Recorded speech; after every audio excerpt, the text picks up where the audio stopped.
सोलापुरातील हरिभाई देवकरण कनिष्ठ महाविद्यालयात शिक्षक पालक संघाची सभा पार पडली। सोलापुरातील हरिभाई देवकरण कनिष्ठ महाविद्यालयामध्ये शिक्षक पालक संघाची सभा मोठ्या उत्साहात संपन्न झाली। या कार्यक्रमाची सुरुवात प्रमुख पाहुण्यांच्या हस्ते सरस्वती आणि सावित्रीबाई फुले यांच्या प्रतिमा पूजनाने करण्यात आली।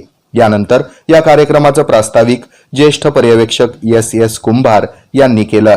शाळा कनिष्ठ महाविद्यालय हे कुटुंबानंतर महत्त्वाची भूमिका बजावतं। या दृष्टीने कनिष्ठ महाविद्यालयामध्ये राबवले जाणारे सहशालेय उपक्रम तसंच अभ्यासक्रम, शारीरिक कसरतीसाठी क्रीडा स्पर्धा, गुणवत्ता वाढीसाठी केले जाणारे प्रयत्न यासह विविध उपक्रमांविषयी यावेळी त्यांनी माहिती सांगितली। यानंतर या कार्यक्रमाचे प्रमुख पाहुणे प्राचार्या दीपा फाटक यांचा सत्कार करण्यात आला।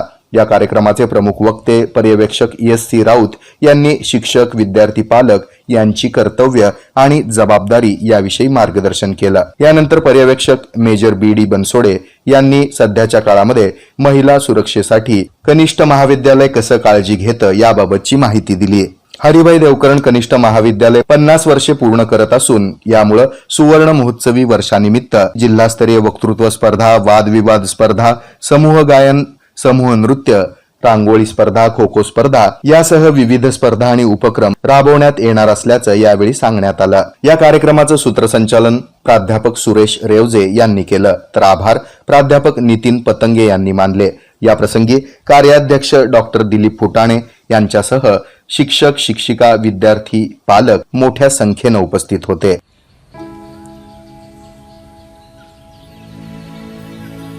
तो ग हे कुठून आणला?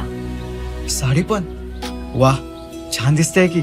हो, सरकारनं 1500 रुपये चालू केले दर महिन्याला। आणि लय दिसायची इच्छा होती म्हणून हा सदरा आणि ही साडी घेतली। आणि पुढच्या महिन्यात परत पैसे आले ना मग छोटीला फ्रॉक आणि आपल्या कपिलेला माळा घेणार आहे। बर, राज्यातील भगिनींच्या सन्मानार्थ महाराष्ट्र शासनाची मुख्यमंत्री माझी लाडकी बहीण योजना महाराष्ट्रातील प्रत्येक पात्र महिलेच्या बँक खात्यात दर महिना 1500 रुपये जमा होणार। सन्मान बहिणींचा, सन्मान महाराष्ट्राचा।